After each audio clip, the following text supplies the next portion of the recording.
Hello dear student, welcome to your channel VET. हम GS के mock test कर रहे हैं, वो यूज़फुल हैं आरआरबी, एनटीपीसी, ग्रुप डी और एएलपी के लिए महत्वपूर्ण है। ये क्वेश्चन प्रीवियस ईयर क्वेश्चन है, जिसमें रेलवे, एनटीपीसी, ग्रुप डी और एएलपी एवं एसएससी सीजीएल के भी कुछ क्वेश्चन मिक्स हैं। इसमें क्वेश्चन में हिस्ट्री, पॉलिटी, ज्योग्राफी और इकोनॉमी, करंट अफेयर्स, ये सभी क्वेश्चन करवाए जा रहे हैं। हम अपने मॉक टेस्ट नंबर आज 17 की तरफ चल रहे हैं। बाकी 16 ऑलरेडी इसी चैनल पे मॉक टेस्ट हो चुके हैं। तो फर्स्ट क्वेश्चन की तरफ चलते हैं। फर्स्ट क्वेश्चन क्या है? निम्न में से किसने आनंद मोहन, देखिए क्वेश्चन देखिए, निम्नलिखित में से किसने आनंद मोहन बोस के साथ इंडियन एसोसिएशन की स्थापना की थी? दादाभाई नौरोजी, गोपाल कृष्ण गोखले, फिरोज शाह मेहता और सुरेंद्रनाथ बनर्जी। तो सही आंसर इसका क्या आ जाएगा? सुरेंद्रनाथ बनर्जी। आनंद मोहन बोस के साथ इंडियन एसोसिएशन की स्थापना किसने की थी? सुरेंद्रनाथ बनर्जी ने। देखिए, इंडियन एसोसिएशन की इसकी स्थापना 1876 ईस्वी में सुरेंद्रनाथ बनर्जी और आनंद मोहन बोस द्वारा कलकत्ता में की गई थी। अब कोलकाता में की गई थी। पहले कलकत्ता बोला जाता था, लेकिन अब कोलकाता में की गई थी। इंडियन एसोसिएशन एक राजनीतिक संगठन था, जिसका उद्देश्य भारतीय समुदाय के हितों को बढ़ावा देना और राजनीतिक अधिकारों की प्राप्ति और ब्रिटिश शासन से स्वतंत्रता की ब्रिटिश में काम करना। इंडियन एसोसिएशन ने भारतीय राष्ट्रीय आंदोलन में महत्वपूर्ण भूमिका निभाई और वह पहले संगठनों में से एक था। ब्रिटिश और औपनिवेशिक प्रशासन में भारतीयों के लिए शासन के और प्रतिनिधित्व की मांग करें। सुरेंद्रनाथ बनर्जी, वह एक प्रसिद्ध भारतीय राष्ट्रवादी नेता थे। भारतीय कांग्रेस के सदस्य भी थे। कौन? सुरेंद्रनाथ बनर्जी। वह पत्रकार, वकील और बंगाल विभाजन परिषद के सदस्य भी थे। कौन? सुरेंद्रनाथ बनर्जी। देखिए कौन कौन थे? राष्ट्रवादी नेता थे और कांग्रेस के सदस्य भी थे और पत्रकार, वकील और बंगाल परिषद के सदस्य भी थे। कौन? सुरेंद्रनाथ बनर्जी। नेक्स्ट क्वेश्चन की तरफ चलते हैं। नेक्स्ट क्वेश्चन बोल रहा है, किस आयोग ने प्रांतों के द्वैशासन को समाप्त करने और उत्तरदायी सरकार के विस्तार की सिफारिश की है? याचिन आयोग, मोंटफोर्ड आयोग, लीग आयोग और साइमन कमीशन। तो सही है, इसका आंसर हो जाएगा साइमन कमीशन।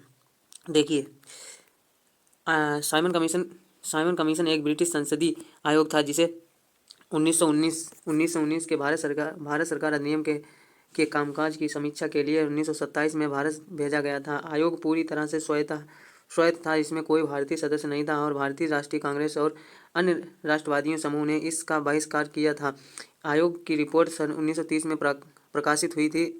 कई सुधारों की सिफारिश की गई, जिसमें प्रांतों में द्वैध शासन का उन्मूलन और जिम्मेदारी सरकार का विस्तार शामिल था। द्वैध शासन पद्धति सरकार की एक प्रणाली थी, जिसे 1919 के भारत सरकार अधिनियम के तहत प्रांतों में लागू किया गया था। इसने प्रत्येक प्रांतों के प्रशासन को दो भागों में विभाजित किया। आरक्षित और आरक्षित क्षेत्र ब्रिटिश गवर्नर के नियंत्रण में जबकि हस्तांतरित क्षेत्र भारतीय मंत्रियों के नियंत्रण में था। साइमन कमीशन की सिफारिश की आरक्षित क्षेत्र को समाप्त कर दिया गया और सभी विभाग भारतीय मंत्रियों को हस्तांतरित कर दिए गए। साइमन कमीशन के बाद है। देखिए नेक्स्ट क्वेश्चन, एक सेकंड में विस्थापन की परिणाम कहलाता है? एक सेकंड में विस्थापन का परिणाम कहलाता है त्वरण, संवेग, चाल, बल। ये क्वेश्चन किसका है? साइंस का। तो इसका सही आंसर क्या हो जाएगा? चाल। एक सेकंड में विस्थापन का परिणाम क्या कहलाता है? चाल।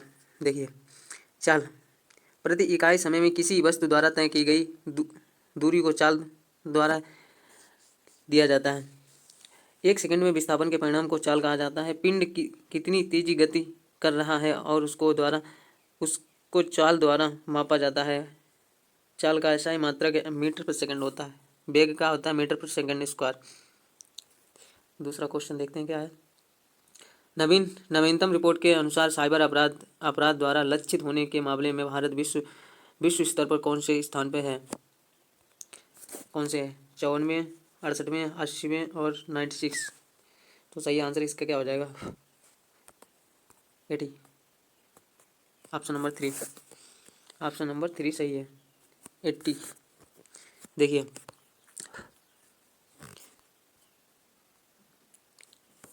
2023 में साइबर अपराध द्वारा लक्षित होने के मामले में भारत दुनिया भर में 80वें स्थान पर था। यह रैंकिंग देश में उपयोगकर्ताओं द्वारा सामना किए जाने वाले साइबर खतरों की आभाहत और आवृत्ति की जानकारी देता है। समीक्षाधीन अवधि के दौरान भारत में लगभग 34% उपयोगकर्ता स्थानीय खतरों से प्रभावित रहे थे। इसका अर्थ है कि आबादी का एक बड़ा हिस्सा किसी न किसी रूप से साइबर सुरक्षा समस्या का सामना कर रहा है। भारत में उपयोगकर्ताओं को प्रभावित करने वाली साइबर अपराधों की घटना की कुल संख्या 74 मिलियन थी। यह संख्या देश के भीतर व्यापक पैमाने पर साइबर सुरक्षा चुनौतियों को उजागर करती है। नेक्स्ट क्वेश्चन, गैर नृत्य राजस्थान के डेस समुदाय द्वारा किया जाता है। गैर नृत्य राजस्थान के डेस समुदाय द्वारा किया जाता है। गोंड, भील, गोंड और जाट, गुर्जर। तो सही आंसर इसका हो जाएगा भील। गैर नृत्य का नाम है गैर संवैधानिक, गैर वाला वो अवैध वाला नहीं, गैर है, गैर है मतलब गैर नृत्य का नाम है क्या है? गावरी, हाथीमाना और गैर नृत्य। गावरी, हाथीमाना और गैर नृत्य राजस्थान की भील जनजातियों द्वारा किया जाता है। क्या है? कालविया, भवाई, संक्रिया और पनेरिया इंडोनी और राजस्थान के व्यावसायिक लोक नृत्य हैं। अग्नितेरा, थाली, गवरी, लांगुरिया, घूमर, घोड़ला राजस्थान के सामाजिक और धार्मिक लोक नृत्य हैं। नेक्स्ट क्वेश्चन देखते हैं क्या है? उर्वर और ऊसर देश के प्राचीन भारतीय व्यापक वर्गीकरण है। उर्वर और ऊसर से समझ में आ रहा है किससे संबंधित है? मिट्टी से। देखिए इसके ऑप्शन देखते हैं। कृषि पद्धतियाँ, फसल का मौसम, फसलों और मिट्टी। देखिए इसमें ऑप्शन भी थर्ड दिया गया है, मिट्टी से। नेक्स्ट क्वेश्चन देखते हैं। क्वेश्चन क्या है इसका विश्लेषण देखते हैं क्या है? प्राचीन काल में मिट्टी को मुख्य रूप से 2 भागों में वर्गीकृत किया गया था। उर्वर उपजाऊ और ऊसर बांझ, जिससे ऊसर वो मृदा जिसमें फसलें नहीं उगाई जा सकती थी। मध्ययुगीन काल में मिट्टी को बाहरी विशेषताओं जैसे बनावट, रंग, भूमि की ढलान और मिट्टी में नमी की मात्रा के आधार पर वर्गीकृत किया गया था। इसीलिए मिट्टी की पहचान रेतीली, चिकनी मिट्टी, खादयुक्त और दोमट आदि के रूप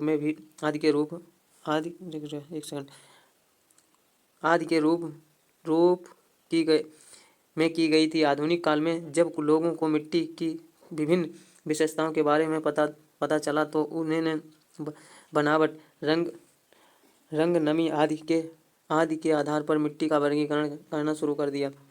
मिट्टी चट्टान के मावले और कार्बनिक पदार्थों का मिश्रण है जो पृथ्वी की सतह पर विकसित होती है।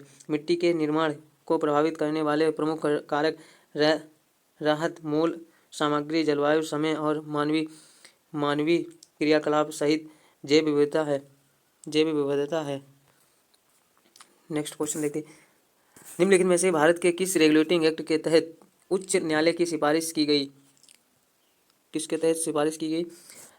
1784 रेगुलेटिंग एक्ट, दूसरा है 1793 रेगुलेटिंग एक्ट और तीसरा है भारत सरकार अधिनियम 1858 और चौथा है 1773 का रेगुलेटिंग एक्ट। तो सही आंसर क्या हो जाएगा? 1773 का रेगुलेटिंग एक्ट। भारत के किस रेगुलेटिंग एक्ट के तहत उच्च न्यायालय की स्थापना की गई? किसके तहत? 1773 का रेगुलेटिंग एक्ट के तहत। देखिए 1772 में 1772 की एक न्याय प्रणाली सिस्टम पद्धति की गई। प्रत्येक जिले में 2 अदालतें होनी चाहिए। एक आपराधिक अदालत यानी फौजदारी अदालत और एक सिविल अदालत दीवानी अदालत। मौलवियों और हिंदू पंडितों ने यूरोपीय जिला कलेक्टरों के लिए भारतीय कानून की व्यवस्था की जो दीवानी अदालतों की अध्यक्षता करते थे। फौजदारी अदालतें अभी भी फाजी और मुफ्ती के अधीन थीं लेकिन कलेक्टरों की निगरानी में थीं। एक एक बड़ी समस्या यह थी कि ब्राह्मण पंडितों ने धर्मशास्त्र के विभिन्न विद्यालयों के आधार पर स्थानीय कानूनों की अलग अलग शाखाएं दी। एक रूप रू एक रूपता लाने के लिए 1775 में 11 पंडितों को हिंदू कानूनों का सारांश संकलित करने के लिए कहा गया। N.V. हेलहैंड ने इस संग्रहण का अंग्रेजी में अनुवाद किया। 1778 तक यूरोपीय न्यायाधीशों के लाभ के लिए मुस्लिम कानूनों की एक संहिता भी संकलित की गई थी। दूसरा क्वेश्चन देखते हैं क्या है। सादत खान ने किस स्वतंत्र राज्य की स्थापना की थी? सादत खान ने किस स्वतंत्र राज्य की स्थापना की थी? बंगाल, हैदराबाद, भाद्र और अवध। तो सही आंसर क्या हो जाएगा? अवध की थी। देखिए 1724 में सादत खान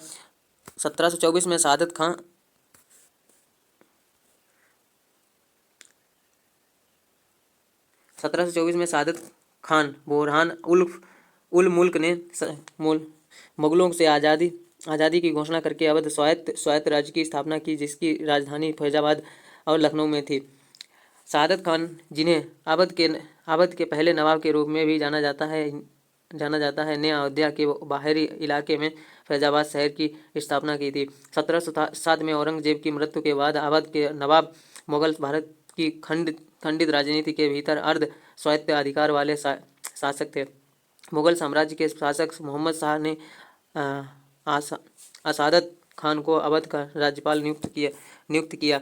बुरहान उल मुल्क साम्राज्य के राजनीतिक, सैन्य और वित्तीय अधिकारों को संभालता था। वह मुगल प्रभाव को कम करने में भी सफल रहे और सैयद बंधुओं को उखाड़ फेंकने में भूमिका निभाई। राजाओं ने सादत खान को देश पर उसके मामलों को रोकने और बड़ी संख्या के लिए घर लौटने के लिए नादिर शाह के साथ बातचीत करने के लिए नियुक्त किया गया था। नेक्स्ट क्वेश्चन देखते हैं क्या है। निम्नलिखित में से किस क्षेत्र को अंग्रेजों ने सहायक संधि के तहत हड़प लिया था? किस क्षेत्र को? सतारा, अवध, झांसी, नागपुर। तो सही आंसर क्या हो जाएगा? अवध। सहायक संधि से किसे हड़पा था? अवध को। देखिए कई शासक परिवारों ने अपने हितों की रक्षा के लिए कंपनी के साथ बातचीत करने की कोशिश की। अपनी श्रेष्ठता और सैन्य शक्तियों के भरोसे कंपनी ने इन दलीलों को ठुकरा दिया। अवध विलय किए जाने वाले अंतिम क्षेत्रों में से एक था। 1801 में अवध पर एक सहायक संधि लगाया गया और 1856 में इसे संग्रहित कर लिया गया।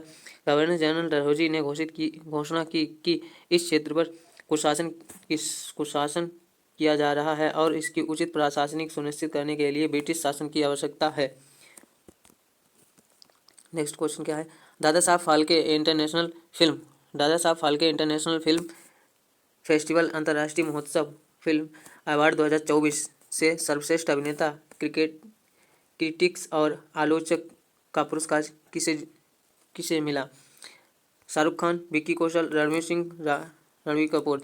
तो सही आंसर इसका क्या हो जाएगा? विक्की कौशल। किसे मिला? विक्की कौशल को। देखिए विक्की कौशल को Dada Saheb Phalke international film festival अंतर्राष्ट्रीय फिल्म महोत्सव अवार्ड 2024 में सर्वश्रेष्ठ अभिनेता क्रिकेट्स का पुरस्कार मिला है। विक्की कौशल ने उरी मूवी में काम किया है, एक्टर में है, विक्की कौशल की है। नेक्स्ट क्वेश्चन क्या है। दिल्ली सल्तनत में दाग और हुलिया और सैनिकों को नगद भुगतान की व्यवस्था किसने शुरू की थी? अलाउद्दीन खिलजी, फिरोज शाह तुगलक, जलालुद्दीन खिलजी और गयासुद्दीन तुगलक। तो सही आंसर इसका क्या हो जाएगा? अलाउद्दीन खिलजी। देखिए अलाउद्दीन खिलजी ने दाग और हुलिया व्यवस्था की शुरुआत की, जो क्रमशः घोड़े और सैनिकों के लिए एक ब्रांडिंग व्यवस्था थी। इससे यह मजबूत सेना बनाए रखने में मदद मिली। उन्होंने सैनिकों को नगद भुगतान की व्यवस्था की शुरू की, जो भुगतान के रूप में भूमि देने की पिछली प्रथा से हटकर थी। इससे सैनिकों का मनोबल बढ़ने और उनकी वफादारी सुनिश्चित करने की मदद मिली। अलाउद्दीन खिलजी दिल्ली सल्तनत का एक शक्तिशाली शासक था जिसने 1296 से 1316 तक शासन किया। वह अपनी सैन्य विजय और प्रशासनिक सुधारों के लिए जाना जाता था। नेक्स्ट क्वेश्चन देखते हैं। नेक्स्ट क्वेश्चन क्या है? सिमलीपाल बायो रिजर्व निम्न में से किस स्थान में स्थित है? सिमलीपाल बायो रिजर्व दिल्ली में, उड़ीसा में, पश्चिम बंगाल में और पंजाब में। तो सही आंसर इसका क्या हो जाएगा? उड़ीसा में। सिमलीपाल भितरकण का ये उड़ीसा में है। देखिए, सिमलीपाल का नाम सिमलू रेशमी कपास पेड़ से पड़ा है। इसे आधिकारिक तौर पर रुक जाइए एक सेकंड। इसे आधिकारिक तौर पर 1956 में टाइगर रिजर्व के रूप में चुना गया था और 1973 में प्रोजेक्ट टाइगर के तहत लिया गया था। इसे जून 1984 में भारत सरकार द्वारा बायोस्फीयर रिजर्व के रूप में मान्यता दी गई। यह 2009 से बायोस्फीयर रिजर्व यूनेस्को विश्व नेटवर्क का हिस्सा है। यह सिमलीपाल कुलडीहा और हाथगढ़ हाथी रिजर्व का हिस्सा है, जिसे व्यापक रूप से मयूरभंज हाथी रिजर्व के रूप में भी जाना जाता है। इसमें 3 संरक्षित क्षेत्र यानी सिमलीपाल टाइगर रिजर्व, दाहगढ़ और वन्यजीव अभयारण्य और कुलडीहा वन्यजीव अभयारण्य शामिल है। यह उड़ीसा के मयूरभंज जिले के उत्तरी भाग में है। भौतिक रूप से यह पूर्वी घाट के पश्चिम छोर पर स्थित है। नेक्स्ट क्वेश्चन देखिए क्या है। नेक्स्ट क्वेश्चन है, कॉलम ए को कॉलम बी से मिलाना है। विद्युत धारा, विभवांतर, आधारिता, प्रेरक, ये क्या है? इसके एक तरफ इसमें दिए गए हैं भौतिक राशियाँ और दूसरी तरफ दी गई हैं इसके मात्रक। देखिए, विद्युत धारा किसमें होता है? एम्पियर। तो एक का डी, 1 का डी, एक ही ऑप्शन में। दूसरा देखिए विभवांतर वोल्ट, 2 का सी, धारिता फेराडे और प्रेरक टू हेनरी। तो कौन सा आंसर सही इसका हो जाएगा? थर्ड वाला, 1 का डी, सेकंड का सी और थर्ड का बी और फोर्थ का ए। देखिए, इसमें आधी जानकारी है, कोई बात नहीं, इसमें मात्र के तो थे, देख लेना अपना। ड्रीम्स फॉन्ड माई फादर की आत्मकथा है। Dreams from my father days की आत्मकथा है। बेनिटो लिनी, एनी फ्रैंक और बेंजामिन फ्रैंकलिन और बराक ओबामा। तो सही इसका आंसर है बराक ओबामा, अमेरिका के पूर्व राष्ट्रपति Barack Obama. Dreams for my father संयुक्त राज्य अमेरिका के 44वें राष्ट्रपति बराक ओबामा की आत्मकथा है। यह पुस्तक ओबामा के प्रारंभिक जीवन, हवाई में इनके बचपन से लेकर शिकागो में एक सामुदायिक आयोजन के रूप में उनके वर्षों की पड़ताल करती है। यह एक काले के न्यायी पिता और एक सफ़ेद अमेरिकी मां के बेटे के रूप में उनकी जटिल नस्ली पहचान पर भी प्रकाश डालता है। बराक ओबामा द्वारा लिखित कुछ महत्वपूर्ण पुस्तक the audacity of hope, of thee I sing, a letter to my doctor, a promised land. Next question देखते हैं। खाद्य और कृषि संगठन FAO का मुख्यालय कहाँ स्थित है? पेरिस, मनीला, बीजिंग और रोम। तो इसका आंसर सही क्या होगा? रोम, इटली।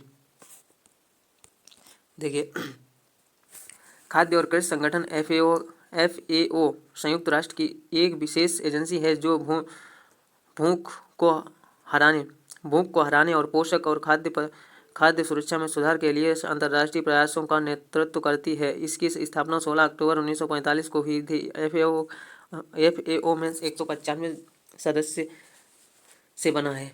इसका मुख्यालय रोम, इटली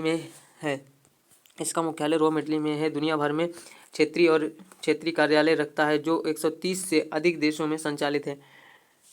क्षेत्रीय कार्यालय रखता है, इसके मतलब सभी देशों में कार्यालय हैं। यानी 195 सदस्य हैं, उसमें से 130 से अधिक में संचालित करता है। 130 से अधिक देशों में इसके कार्यालय हैं। यह सरकार और विकास एजेंसियों को कृषि, वानिकी, मत्स्य पालन और भूमि और जल संसाधनों को बेहतर बनाने और विकसित करने के लिए इसकी गतिविधि का समन्वय करने में मदद करता है। इसका लैटिन अर्थ वाक्य सिक्ट पेनिस का अर्थ है रोटी रहने दो। देखिए सेकंड क्वेश्चन देखिए, भारत के संविधान के किस भाग में संघ कार्यपालिका के प्रावधान शामिल है? किसके तहत शामिल है?